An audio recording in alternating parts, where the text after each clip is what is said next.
दिया है वाचाल, दूसरा विकल्प में मूर्ख, तीसरा है मितव्ययी और है चपल। तो याद रखिए वाचाल का मतलब बहुत ज़्यादा बोलने वाला, लेकिन मितभाषी का अर्थ ही होगा कम बोलने वाला। क्वेश्चन नंबर सेकंड पे आते हैं हम।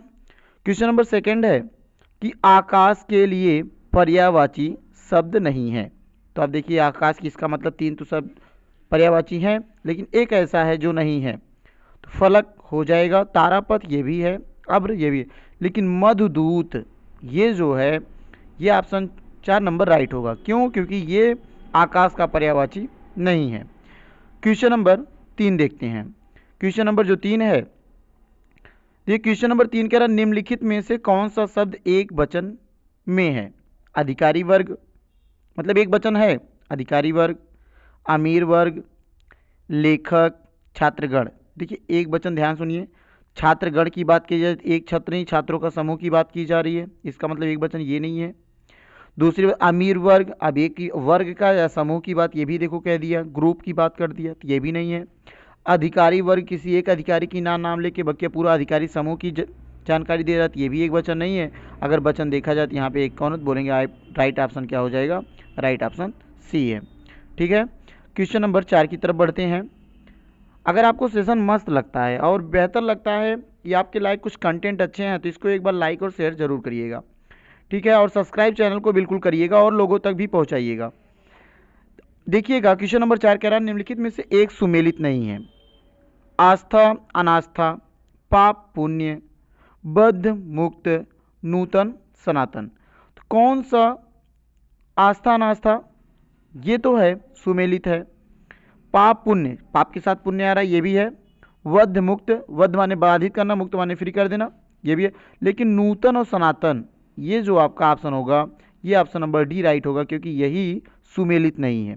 ठीक है, चलते हैं अगले क्वेश्चन पे। क्वेश्चन नंबर 5 कि विभक्तियों को क्या कहा जाता है? अब देखिएगा बहुत ही अच्छा क्वेश्चन है। विभक्तियों को क्या कहा जाता है? परसर्ग, संयोजक, अपव्यय, विभाजन। तो सही ऑप्शन आपका क्या होगा? परसर्ग।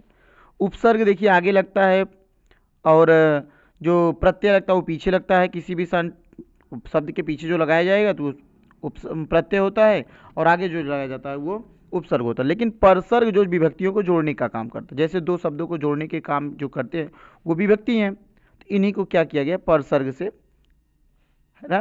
क्वेश्चन नंबर 6 की तरफ आते हैं। क्वेश्चन नंबर 6 है यदि ई ऊ या री के बाद कोई भी भिन्न स्वर आए तो इनका परिवर्तन क्रमशः य व र में हो जाता है। आपको पता ना कौन सी संधि है, तो आप फार्मूला भी आपको पता होना चाहिए कि इसमें इको यड़ची, देखो ई को यड़ची, ये आपको पता ना। ई का या, देखिए ऐसे लिख सकते हैं, ई का या, ऊ का व, री का रा हो जाता है। देखिए ई का या, ऊ का व और री का रा हो जाता है। इसमें देखिए भाई क्या कर पाएंगे? ई का व, री का रा, और इस प्रकार से इसमें कौन संधि है? तो आपको फार्मूला बताना, इको एड़ा चीज में ऑप्शन नंबर कौन सा राइट हो जाएगा? तो बोलेंगे इसका ऑप्शन जो सही होगा ऑप्शन नंबर ए राइट है, क्योंकि इको एड़ा का फार्मूला है, क्योंकि ई या में, ऊ आ में, री रा में बदल जाता है। ठीक, क्वेश्चन नंबर 7 की तरफ बढ़ते हैं। क्वेश्चन नंबर 7 एक अच्छा प्रश्न है दिया, तुम्हारे पिता जी घर पहुंचते होंगे। बताओ, तुम्हारे पिताजी घर पहुंचते होंगे, इसमें क्या है? पूर्ण वर्तमान है, संभाव्य वर्तमान है, कि अपूर्ण वर्तमान है, कि संदिग्ध है। तुम्हारे पिताजी घर पहुंचते होंगे, क्या ये पूरा 100% बात कही गई? नहीं, संदिग्ध, शंका किया जा रहा है। तो बोलेंगे यहाँ पे ऑप्शन कौन सा राइट हो जाएगा? ऑप्शन नंबर बी राइट है। ठीक, क्वेश्चन नंबर 8 और आते हैं। देखिए एक क्वेश्चन बहुत ही अच्छा क्वेश्चन है। सिंह द्वार द्वारा, सिंह द्वार शब्द में कौन सा समास होगा? बताइए भाई, बहुत ही अच्छा क्वेश्चन है। सिंह, अव्ययी भाव, कर्मधारय, इनमें से कोई नहीं, तत्पुरुष। तो सिंह का द्वार, सिंह का द्वार, तो इसमें कौन सही हो जाएगा? Option number B. आते हैं क्वेश्चन नंबर 9 पे। क्वेश्चन नंबर 9 है निम्नलिखित में से कौन सा युग्म सही नहीं है? विधवा सधवा, पहला, मौन, मुखर, यथार्थ, आदर्श, संपन्न, निष्पन्न। तो बोलेंगे यहाँ पे कौन सा विकल्प सही नहीं है? तो आप बताइए इसमें कौन सा विकल्प सही है। बोलेंगे ऑप्शन नंबर यहाँ पे डी जो वाला विकल्प है ये सही नहीं है। ठीक, अगले क्वेश्चन पे आते हैं। क्वेश्चन नंबर 10, जिस पर अनुग्रह किया गया हो वाक्यांश के लिए प्रयुक्त एक शब्द होगा। अनुग्रह, अनुग्रह जिस पे किया जाता है उसे आपको सभी को पता है अनुग्रहित कहलाता है। इसके लिए बहुत ज़्यादा मेहनत नहीं करना पड़ा। जिस पर अनुग्रह, वन वर्ड के जितने भी, जैसे वाक्यांश के लिए एक शब्द, ये तो बिल्कुल आपको याद करना पड़ेगा। कहीं ना कहीं एग्जाम में एक सवाल तो जरूर आ जाता है। और जो भी मैं सेट करवा रहा हूँ कहीं ना हर एक सेट में देखिए एक एक क्वेश्चन कहीं ना कहीं पूछा जा रहा है। तो आप क्या करेंगे, जिस पर अनुग्रह ना किया जाए उसे क्या कहेंगे, अनुग्रहित कहेंगे। ठीक है, क्वेश्चन नंबर 11 पढ़े। देखिए क्वेश्चन नंबर 11 क्या रखा है कि पढ़े फारसी बेचे तेल, यह देखो कुदरत का खेल। पढ़े फारसी बेचे तेल, यह देखो कुदरत का खेल। लोकोक्ति का अर्थ क्या होगा, योग्यता होते हुए भी विवशता के कारण निम्न स्तर का कार्य करना। मतलब व्यक्ति योग्य है लेकिन वो विवश है, भाई अपने योग अपने स्तर तक का काम नहीं पा रहा है, उसके बाद भी बेचारा काम कर रहा है। दूसरी बात कि शिक्षित होकर देखो एक ऑप्शन ये, शिक्षित होकर बेकार में घर बैठना। मतलब इतना पढ़ा लिखा है लेकिन उसके लिए भाई उसके पास कोई काम नहीं है, बेकार घर पे बैठा हुआ। जैसे आज की डेट में बेरोजगारी की सीमा चल रही है। विद्या का अपमान करना, विद्या का अपमान करना। चौथा है फारसी पढ़ने वाले को तेल बेचना। ये बात सही है क्या, जो फारसी पढ़ लिया वो तेल बेचेगा? नहीं। ऑप्शन इसमें राइट कौन सा हो जाएगा, तो बोलेंगे ऑप्शन नंबर 1 राइट हो, क्योंकि योग्यता होते हुए भी वो व्यक्ति विवश है किसी काम को करने के लिए जो उसके स्तर का काम नहीं है। ठीक है, क्वेश्चन नंबर 12 की ओर आते हैं। क्वेश्चन नंबर 12 क्या रखा है, क्या कि आंख का अंधा गांठ का पूरा। कितना बढ़िया क्वेश्चन है। आंख का अंधा और गांठ का पूरा, लोकोक्ति का सही अर्थ होगा अंधा परंतु विवेकशील होना। मूर्ख धनी, अंधे के पास धन होना, आंखों का रोग। तो इसमें देखिए आंख का अंधा मतलब आंख का तो अंधा है, गांठ का पूरा मतलब उसके पास धनी है एकदम, वो धन से भरा हुआ, लेकिन भले ही आंख से क्या है, अंधा है, तो बोलेंगे वो क्या है, मूर्ख भी है और धनी भी है। तो इसका सही ऑप्शन क्या हो जाएगा, ऑप्शन नंबर बी राइट होगा। क्वेश्चन नंबर 13 पे आते हैं। शुद्ध शब्द का चयन कीजिए। तो देखेंगे शुद्ध शब्द का चयन कीजिए। उत्सव कि उत्सव, उत्सव, उत्सव, क्या सही होगा इसमें, तो आप सभी लोग जानते हैं ना, महोत्सव, उत्सव, ये सही, ऑप्शन नंबर ए राइट है। ठीक, क्वेश्चन नंबर 14 की तरफ आते हैं। देखिए बहुत ही अच्छा क्वेश्चन है। अभी पिछले भी जो हमने सेट करवाया उस सेट में भी ऐसे क्वेश्चन लिंक के दिए गए थे। तो आप अगर जो लोग नहीं देखे तो इसके 3 सेट इसके पहले करवा दिए गए हैं। बिल्कुल आप उन सेट को करेंगे तो आपको बहुत ही मज़ा आएगा करने में, और इससे आप में पता चलेगा कि हिंदी के मेरे कितने क्वेश्चन सही हो रहे हैं। और कमेंट में बिल्कुल आप लिखिए कि मेरा इतना क्वेश्चन सही हुआ है। लिंग शब्द का अर्थ होता है स्त्रीलिंग, पुल्लिंग, चिन्ह, नपुंसक लिंग। तो बिल्कुल याद रखिएगा लिंग शब्द से किसी मेल और किसी फीमेल की बात नहीं की जा रही, बल्कि लिंग एक प्रकार का क्या है, बोलोगे लिंग एक प्रकार का चिन्ह है जिसके द्वारा हम पहचान करते हैं। ठीक है, क्वेश्चन नंबर हम आते हैं 15 पे। देखिए बहुत ही अच्छा क्वेश्चन है।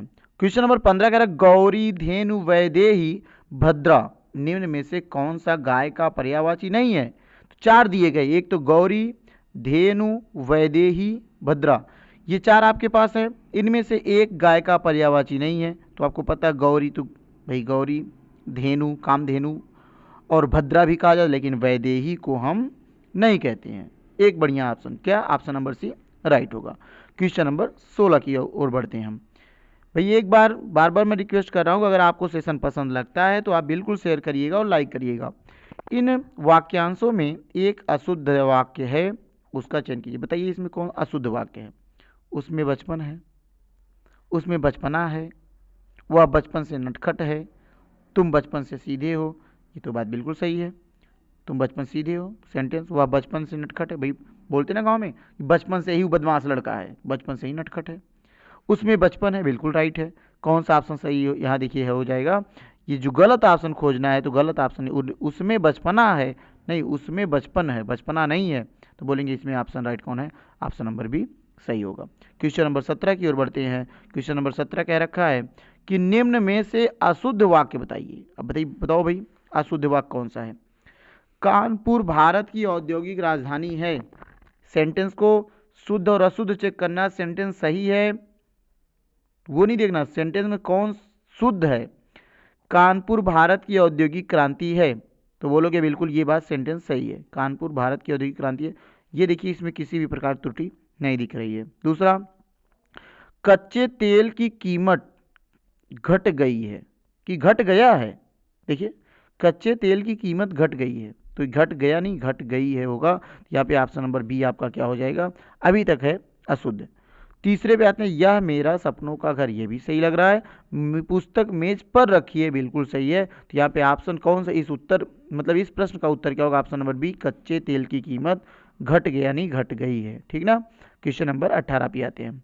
बूंद आघात सहे गिर कैसे, बूंद आघात सहे गिर कैसे, और खल के बचन संत यह जैसे, में कौन सा अलंकार है। एक बार सभी लोग देखिएगा, मुझे इस क्वेश्चन पे थोड़ा सा डाउट लग रहा है, और मैं इसका जो ऑप्शन ये देखिए उदाहरण दे रहे हैं, लेकिन इसको एक बार देखिएगा, और अगर गलत लग रहा हो तो इसका जरूर सभी लोग कमेंट बॉक्स में कमेंट बिल्कुल करिएगा। ठीक है ना। तो वैसे ऑप्शन नंबर डी सही है, अगर किसी को इसमें कहीं भी दिक्कत लग रही हो तो वो बिल्कुल अपना ऑप्शन बताएगा। ठीक है। क्वेश्चन नंबर 19 पे आते हैं। क्वेश्चन नंबर 19 कह रखा, निम्न में से अनेकार्थी शब्द कौन सा है। पूज्य, गो, शिक्षक, बृहस्पति। अनेकार्थी मतलब जिसके अनेकों अर्थ निकल रहे हो, तो वो कौन सा शब्द हो जाएगा। तो यहाँ पे देखिए क्वेश्चन नंबर 19 का कौन सही है, तो बोलोगे अनेकार्थी में गो, गौ, ये देखिए गाय, तो गो इसका अनेकार्थी शब्द है। आते हैं क्वेश्चन नंबर 20। क्वेश्चन नंबर 20 है, निम्नलिखित में से तत्सम शब्द का, ये भी देखिए बार बार जितने सेट में करवाया उसमें कहीं ना कहीं एक ना एक तत्सम का शब्द और तद्भव का शब्द कहीं ना कहीं जरूर आ रहा है। तो जीव, क्षोभ, तांबा, द्योतक, क्या सही लग रहा है, जीव का तो हो नहीं सकता, जिह्वा, क्षोभ, तांबा, तीसरा ऑप्शन राइट कौन सा हो जाएगा, बोलेंगे इसका जो ऑप्शन राइट हो जाएगा भाई वो ऑप्शन है द्योतक। याद रखिएगा द्योतक क्या तत्सम शब्द है। चलते हैं आगे क्वेश्चन। क्वेश्चन नंबर 21 कह रखा है, वर्तनी की दृष्टि से, वर्तनी की दृष्टि से कौन सा शुद्ध रूप है। वर्तनी की दृष्टि से कौन सा शब्द शुद्ध रूप, देखो प्रणम, प्रणाम, प्रस्ताव, प्रणाम, तो सभी को दिख रहा है ऑप्शन। भाई प्रस्ताव होता, प्रस्ताव होता नहीं, प्रणाम नहीं बल्कि प्रणाम होता है, प्रणम ये भी गलत, ये भी गलत, ये भी गलत। ऑप्शन नंबर कौन सा सही हो जाएगा, ऑप्शन नंबर डी राइट हो जाएगा। क्वेश्चन नंबर 22 की तरफ आते हैं। क्वेश्चन नंबर 22 का कान भरना मुहावरे का सही अर्थ होगा, तो बताइए बिल्कुल। कान भरना, कहने कान भर रहा है, कान भरने का मतलब क्या होता है, चुगली करना। ये सबको बहुत आसान सा क्वेश्चन था। अगला हम बात हैं क्वेश्चन नंबर 22 पे, 22 होगा सॉरी 23 पे आते हैं। तल्लीन, अभी देखो कल एक हमने कहा था जगतनाथ, जगन्नाथ करवाया था, जगन्नाथ, जगत प्लस नाथ। एक उल्लास, उज्ज्वल, उत्धनज्वल, तो वैसे तल्लीन, तत् धन लीन होगा कि तद धन लीन होगा, तल धन लीन होगा कि तत् पे देखो यहाँ हलंत नहीं है, ये भी ध्यान दीजिएगा, यहाँ पे हलंत नहीं है ताकि नीचे ये होगा कि ये होगा, तो ये तद तो आप कह नहीं सकते, दोनों गलत है। ये सही होगा कि ये सही होगा, तो बोलेंगे यहाँ पे हलंत नहीं, अगर हलंत होता तो ये सही होता, तो बोलेंगे ऑप्शन नंबर इसका कौन सही है, बोलेंगे ऑप्शन नंबर ए राइट है। ठीक है। क्वेश्चन नंबर 24 की ओर आते हैं। शोभित कर नवनीत लिए और घुट रुन चलत रेनु तन मंडित, दुख दधि लेप किए, उपर्युक्त पंक्तियों में कौन सा रस है।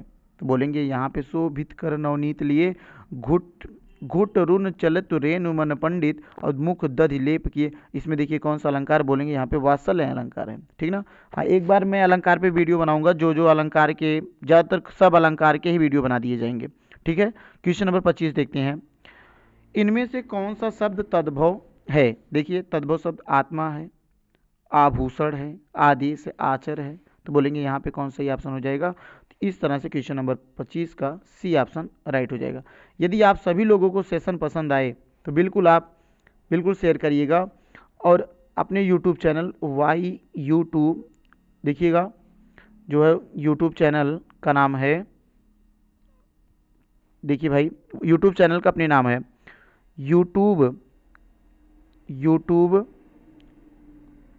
विथ राज यादव।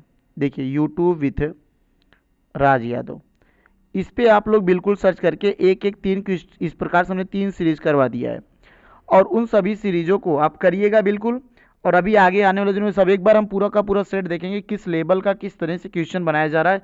उसके बाद जब क्वेश्चन हम देख लेंगे तो उसी उसी टॉपिक को अब या फिर हम क्वेश्चन भी करेंगे तो क्वेश्चन के साथ कुछ ना कुछ एक्सप्लेनेशन भी लाऊंगा, उस एक्सप्लेनेशन से हमें और भी जानकारी मिल जाएगी। ठीक है, आज के लिए इतनी बड़ी वीडियो। धन्यवाद सर।